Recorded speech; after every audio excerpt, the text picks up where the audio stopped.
Alrighty, here we go with our episode 400 video, and I'm actually doing it 30 episodes before I hit 450. I'm doing it right after I did 420. No 420 jokes. I'm actually feels like I had a schedule. See, I got motivated by a comment, so let's go ahead and read the comment first. This comment, this comment is from Continual Rise. He's talking about a character corner I did. I'm very interested to know how you rank view One Piece's power system up to this point. Who's the strongest and most dangerous warlord? As also, out of the three major power systems, Warlords, Navy, and Yonko? I'm not familiar with that word, Yonko. Shanks / Whitebeard. How do you fare them against each other? How do you think Luffy is right now compared to others we've viewed in the story so far? Okay, so there's a lot there. So, first of all, that's why I wanted to make this a video on its own. There's no way this could ever be an intro to a video, right? First of all, let's talk about power systems. It's almost impossible to establish a consistent, continuity, strengthened power system in fantasy / science fiction. It's almost impossible. Vampire Diaries is a good example. You have Klaus getting his ass kicked in the Vampire Diaries series by two vampires who are a little over 100 years old. And if you're not familiar with this, just stick with me. This won't be very long. Vampires in that universe, the older they get, the more strong they are. They're stronger and faster they are, right? So, like a 1-year-old vampire could beat up a regular, and this, all things being equal, so there's exceptions. But all things being equal, a 1-year-old vampire could beat up a vampire who was just born yesterday. A 10-year-old vampire could beat up a 1-year-old vampire. 100-year-old vampire could beat up a 10-year-old. You see what I mean, right? Klaus is 1,000 years old. And on top of that, he's an original vampire and they have extra powers. So they're stronger than regular vampires, right? And so we have Klaus getting his ass kicked by 1 to 2 100-year-old vampires. Maybe there's another vampire who's like 2 years old in there sometimes. And a couple of humans also, by the way. One of his brothers got killed by that assortment of people. A couple of vampires, a human. Now anybody can be surprised. Anybody could take a surprise. If I trust you and you shove a knife in my gut, it doesn't matter what our relative strengths are. I could have a gun in my hand. I could have no Krav Maga. I could be 20 years old, chiseled muscle, 300 pounds. If I trust you and my guard is down, you can cut my throat, stick a knife in my eye, whatever. So some of that was happening here. But I don't want to go too far into weeds on Vampire Diaries. I'm just saying, you would see these characters fight each other. And it would just be, Klaus should be mopping the floor with these people. And he wasn't. Because he was a bad guy, they were the good guys, and the good guys need to win. Like, okay, so. The problem is, then he gets his own show. And in the first season of his own show, the originals, they show him. And this is against vampires that are probably, some of them are, because he turned some of them. So some of them are 150 years old, some of them are 100 years old. Some of them are between 20 and 50 years old, something like that, right? So we're talking about vampires who are around the same power level as the two vampires over in Vampire Diaries. Some of them are older than those guys. Okay. Klaus fought over 100 of them, all at the same time, killing like 25 of them, dispatched them. He injured multiple numbers of them. He was winning the fight. He was going to kill every single person in this room. He fought 100 of them by himself. Like I said, he killed 25 of them. And they had chains wrapped around him. They were all jumping on him at once, and he was murking fools. He was smashing heads, dispatching them, dispensing justice, just wrecking them. Just absolutely destroying them. So, how is this possible? We see this here, but the same character just 2 years ago was taken out by two guys. So, that's inconsistent as hell. It's always bothered me. But that's a problem you have because you have story. Your story has to come first. So you need X character to win this fight. Then you need to figure out how to make that happen. And the writing struggle comes in how to make it so the audience believe this is true, right? You start with, okay, this is who needs to win this fight, and this is why. And so sometimes what you'll see the writer will not pit two characters against each other because it would be a curb stomping. And there's no legitimate way to make this character beat this character, but you need this character to persevere. You need to get through this door and get the princess and rescue her from the tower. Well, if that's the case, then you don't have your dragon standing between the guy and the door, right? You don't do that because he can't win that fight. If he wins that fight, nobody believes it. That's the struggle with power systems. Now, what really the big problem with this is you're writing a story that has a lot of like Vampire Diaries 8 seasons, the original is 5 seasons. So once you start doing long form storytelling, when they started out in season 1 and season 2 of the Vampire Diaries, they didn't know they were going to run for 8 seasons, 22 episode seasons. They didn't know they were going to have 200 episodes. So they weren't writing with that in mind. They were writing, okay, we're getting through season 1. Okay, now we're getting through season 2. When they did season 2 and they did that where I was talking about Klaus getting his ass kicked, they didn't know they were going to have the originals. And they didn't know what a future plot of the originals was going to be. So that's a problem, right? Like you have to write things in such a way where you have to balance the power scale and make it so people aren't too powerful, but they are powerful enough. And a lot of ways you can do that is with tools. Like okay, when I have this belt on, I can fight 10 power system levels above where I actually am. If I'm a 10, this belt makes me a 20. The belt can be removed. It can, so your girlfriend can steal it from you. And so that way you can get murked when we need you to get your ass beaten for the plot to work. Then we do that, right? You have the belt taken from you. And in other times, like you can have magic gloves, a knife, sword, whatever. I mean, Perseus, man, he was getting all kinds of help from the gods. Like, damn, they gave him tools upon tools, man. He's got a helmet, he's got a sword, he's got a shield, he's got a flying horse. Man, they were decking him out, man, because, they were putting their hands on the scales. They wanted him to win, right? One of the guys wanted to win against another guy, right? The writers are kind of like that. We're kind of like the God, and we're bestowing these gifts upon these characters so they can win. Okay, so the point of all this, what I'm saying is, I'm pretty forgiving. I know I said Vampire Diaries bothers me, but I understand. I get it. I'm pretty forgiving when it comes to inconsistent power scales. I've said many times, I think Robin is the most overpowered character in the universe by a mile. Because here's the thing, like, she has range attacks from any distance. If she can see you, she can attack you. And you can't get close. And I know other people have range weapons. People have rifles. They have cannons and stuff like that. And like if she's in a building and a battleship's out on the ocean and they can fire a cannon and destroy the building, okay, she's dead. So she's not omnipotent or invulnerable or, immortal or anything like that. Unbeatable, but she is the most overpowered character. But there are exceptions, even to her, right? Like, for instance, what is she going to do against these robots? The Kuma clone bots or whatever. There's not very little she can do. So her power, even her overpoweredness has limits. But there have been times when they've been in situations where she could have done stuff to completely and immediately resolve the situation. Especially because there seems to be no limit to the number of limbs she can create. She creates an entire hundreds, thousands of limbs we've seen her do. How many limbs we've seen her do to create wings or nets to catch people and stuff, or all kinds of, there's no limit to the limbs she can create. So she's the most overpowered character in the entire show. And there have been times when that's been a problem, and it has bothered me, and I've mentioned those times. Another show that had a real big problem with power systems was Heroes.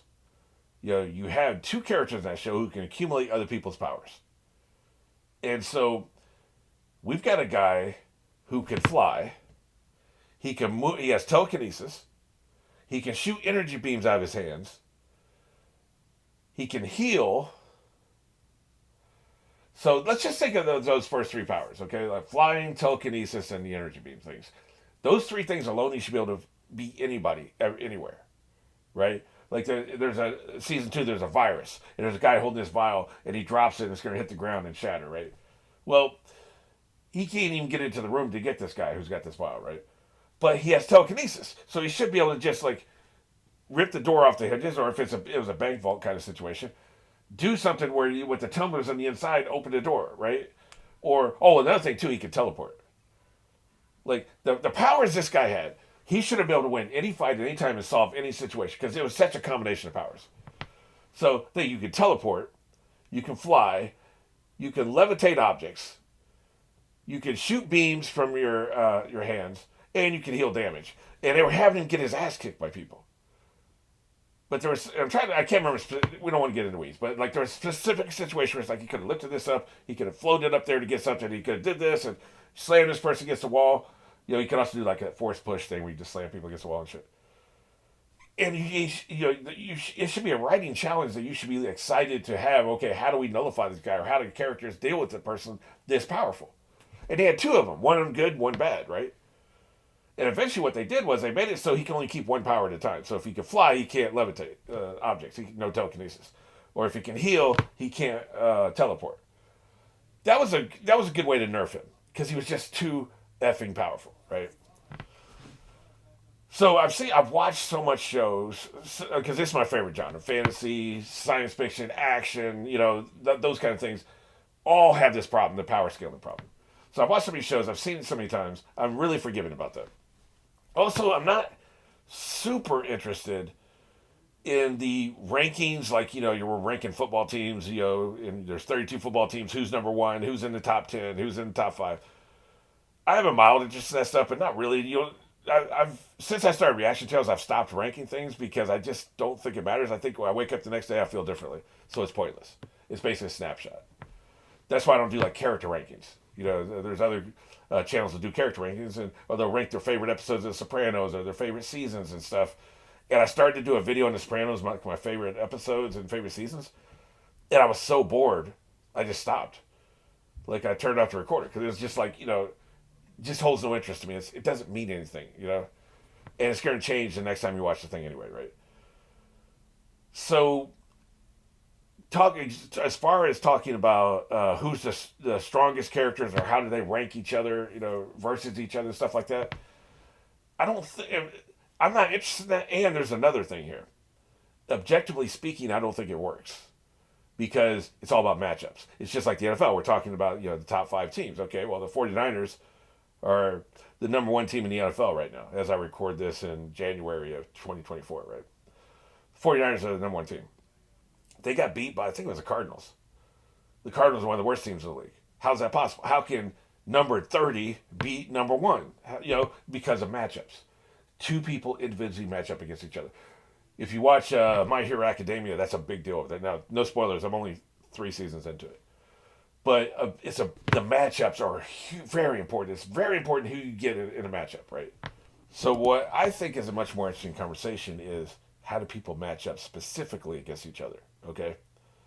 For instance, somebody like Robin could completely dominate somebody like Zorro because he could never get close to her. Like, he would have a hand over his mouth. He'd have 3 fingers up the bum. He'd have hands grabbing his feet, holding him to the ground, and hands holding him to the ground. Hands covering his eyes. And there's no leverage to get these hands off you. Like when a human being is behind you and they got their hand here around your, around your throat. There are leverage points. You can get them right here, right? You can put your thumb right there and just that you can have a leverage point. And it's not just about the hand that there's only this much hand, right? This leverage point only works if there's an arm attached to a shoulder, and then because you can bend things in certain ways that these ligaments further down the arm and into the shoulder are twisted in ways that are very uncomfortable that make you release, right? You don't have that if you don't have the arm and shoulder. Now, we could argue maybe, the hand would not be very strong if that's the case. We're not going down that rabbit hole. The point is, a bunch of guys jumping on him, he could probably get out of. A bunch of hands, on his face and covering his eyes and in his mouth and up his ass and, grabbing his nuts and all things we've seen. Like, he can't defeat somebody with her powers if she's 100 yards away from him and they're going to duel. He's done. He's finished. But if you get a character who is transparent, like, the light boy, right? Like, the light guy, the admiral, who's transparent, there ain't shit she can do to him. She can't create hands attached to light and have that do anything to him. So he needs somebody who can do something with energy or with light, or like somebody who has a power, maybe like the God character with electricity might be able to do something. Electricity is insubstantial. Light's insubstantial. I don't even know if that would work or not. But maybe somebody with magnetism where you can bend light, right? Of course, if you have that much magnetism, you're probably going to destroy the Earth you're standing on. But like, who knows, right? But I'm just saying, she is ill-equipped against somebody like him. So it's about the matchups. So that's what I find very interesting. Somebody like Luffy can be defeated by people who are insubstantial, people who maybe have mental powers, like he was once defeated by that girl. She's still one of my favorite characters we'll never see again. The girl who can paint and then she has power over you. She's and now you're her bitch essentially. She may be one of the weaker characters in the entire series, but she has power that she can defeat Luffy in a fight. I don't remember how. I think somebody broke her symbol or something. He needed help. I don't think he was able to shake that off by himself. It would be interesting to see if they ever encountered each other again, how that would work. Like maybe he's more powerful because he is leveling up right as we go. Right, he's leveling up. So that's possible, I suppose. But it's about the matchups. That's what I think is most interesting. So if we look at it, Zoro and Sanji fight each other a lot, bicker, try to beat each other up sometimes. But we have to admit, if push came to shove, and they were both possessed by entities and they were fighting to the death, Zoro would kill him. He would mount the floor with him. It's not even a contest. Sanji is good. He's better than 99% of the other people outside of the pantheon of really strong characters. He could defeat so many other people in the world. Put him anywhere else in the world, and he would dominate. He's somewhere now, right? Maybe not that island. That was a bad island for him. But put him somewhere else, and he could dominate.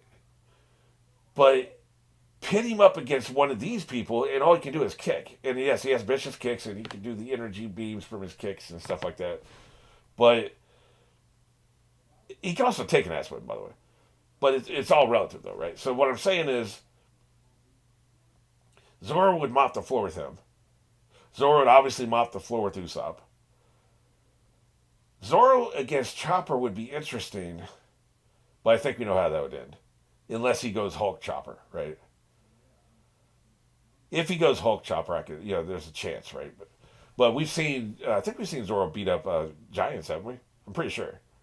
Right? That's all Hulk Chopper is, basically a giant. Zoro could kick Frankie's ass. So Zoro versus Luffy would be interesting because I started talking about Luffy's weaknesses earlier, like the light, and if you're transparent, he has another weakness, being stabbed. Like percussion impact weapons have very little impact on him. No pun intended. They don't hurt him that much. I think stabbing him is how you defeat him. You have to have a very sharp sword. You have to be very fast to be able to connect. But one of his little rubber arms comes at you. You just turn sideways and you cut that hand off. He ain't growing that shit back, is he? I don't think so. Somebody like that could whip Luffy's ass. Now it wouldn't be easy, and he might still lose because you just got to catch him just one time. You got to catch Zoro one time on his jaw, right? One of these Gatling gun, really fast, really, he gets really big or something, or he headbutts you or something like he catches you, that's your ass. That would be a very close fight, and I would call it for Zoro. And I know it sounds like I'm swinging on Zoro's nuts. Like there's plenty of characters who can defeat Zoro. We've seen it happen. There's that other warlord, Dracula, whatever his name is, Mihawk or whatever that his name is. We've seen him do it. I'm not saying he can't be beat. I'm saying it's matchups. It's about the matchups. You have a poor matchup against these people. Nami and Usopp are pretty much at the bottom. I do think, like, if with proper preparation, if Usopp knows he's going to fight somebody, he's able to. You give him 2 weeks to construct whatever tools and weapons and tricks he wants. He can handle his business. He's still probably going to lose to most of these people most of the time. The only thing I was offended by was when Luffy said he had no chance. There was a 1% chance. I know that doesn't sound like a lot, and I know some people don't even agree with that much. It's just what I believe. I believe that, he had a good showing for himself. I think there are other people in the crew, if they had fought Luffy, they wouldn't have lasted nearly as long, and it would have been way more embarrassing. That's all I'm saying. Like Sanji, for instance. He would have whipped the dog shit out of Sanji. So, as far as Brook, I still don't know we know enough about him. He doesn't seem like he's that good of a fighter. He's good, but again, this is all relative, right? Like, Brook could probably beat anybody else outside the crew and outside some of these really powerful enemies we've faced. But one-on-one against the rest of them, Zoro would wreck his ass. So, if we're ranking a crew, it's all about matchups. That's what I'm saying. Zoro would lose to Robin, and he would beat the rest of the crew. Then you start talking about tag teams, like 2-on-1 or something. That gets really interesting. Right? We don't have time for all that. But I think the matchup thing is what makes it interesting, because some of these people, for instance, was it Gato, Grotto, or whatever, the warlord who can take the shadows, bitch ass, shall we call him? If he had gone up against the god entity, Emu or whatever his name is, if those two had fought each other, who would win? I think the god would have barbecued his ass. I don't even think it would have been close. He would have run because he has a ranged weapon. Again, the ranged weapons are so powerful. Okay, so you're going to send a shadow at me. Well, we've seen the shadow can be hit. Luffy was doing it, right? He was fighting shadow. So you just barbecue the shadow, and at the same time you also send some barbecue vibes to the grotto. Meanwhile, grotto gave he gave Luffy everything he wanted. I mean, Luffy ended up winning, but it was he was a struggle. I don't think Luffy struggled as much against Emu because he's impervious to electricity. So it's about the matchups. That's why I find very interesting. What if this guy would have get against this guy? What if CP9 went up against Crocodile? That'd have been interesting, right? Like I think CP9 would have won. And plus, they're a strong team, and there's 5 of them. But not just Crocodile, but Crocodile's people. Like he had this rank, he had this listing ranked of people. That would be a very interesting matchup. Those 5 against these 9 or 10 or whatever. That would be well worth seeing. I think CP9 would have won. But see, but CP9 goes up against these 3 admirals, for instance, or say the Kumo bots and Kumo himself and the light admiral. Say that crew right there went up against CP9. They would have mopped the floor with CP9. It's about the matchups. So that's what I find interesting. So I know that doesn't really answer the question here, but it's the angle that I like, the way I approach it. That's what I like about it. And then the other question was how, as far as like the major power systems, warlords versus navy versus Yonko. Well, here's the thing. You have to ask yourself, what is the motivation to join one side or another, right? Like these 3 admirals are like the badasses. So why do they join? Are they just good people? They are cultivating powers that do a tremendous amount of damage to other human beings. Essentially, you're not cultivating these light powers so you can do fireworks every 4th of July. You're cultivating these light powers with this light sword so you can wreck mofos. So you can kick that ass. And you're going to do it in the service of a totalitarian Nazi, essentially, organization. Authoritarian assholes, essentially. That's what you're doing it for. So what kind of person gets attracted to that? Is it the Dolores Umbridge, that they would be a bad person, but they just found their way here instead? Like, the warlords are kind of that way.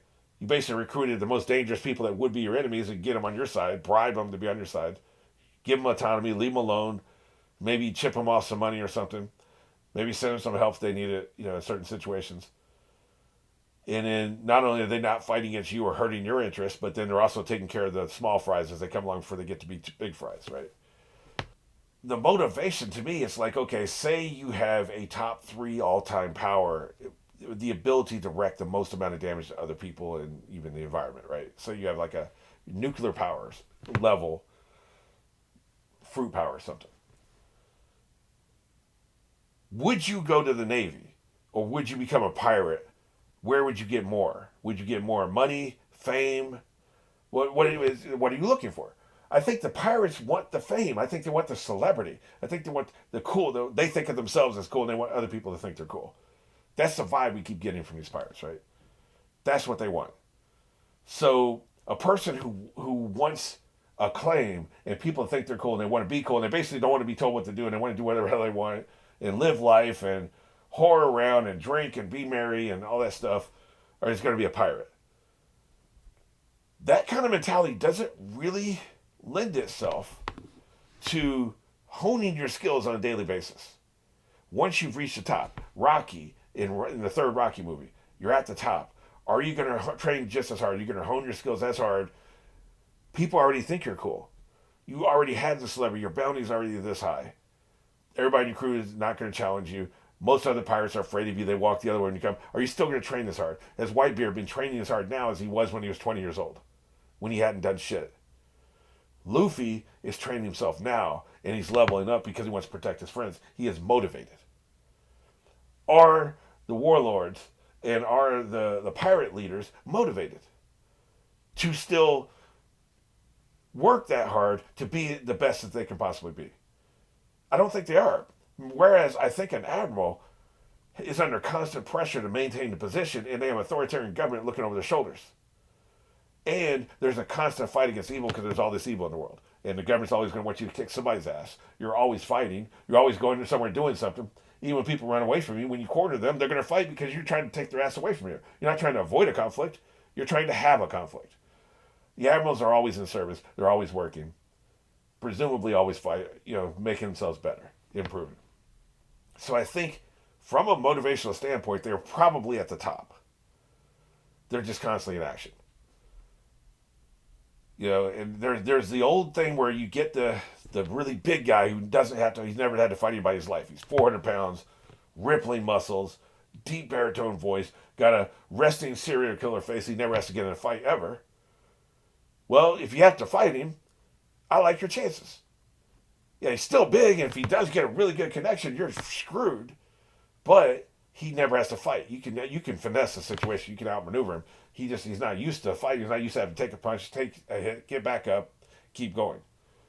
So there's something to be said for all that. So we don't know enough about any of these characters to really make a concrete statement. But big picture, I think the Admirals are the most dangerous characters in this universe we've seen so far for the reasons I just said. Motivation. They're motivated to keep on your craft. The second most dangerous people are these young bucks that we saw back in Sardinia or whatever that place is called. These various young pirates we saw, the rookies, I guess we'll call them. Probably, they call them rookies, might as well. The rookies are the second most dangerous people because they're on their way up. They haven't reached their full potential yet. They're not sitting on their fat asses enjoying the fruits of their labors. They don't have any fruits yet. They're going for the fruits. Not that kind of fruit, you know what I mean? So that's what I think. I think that the Admirals are the most dangerous. But I'm curious what you think. Who do you think, matchup-wise, would be the toughest for Luffy? Who would be the toughest for Zoro? So on and so forth.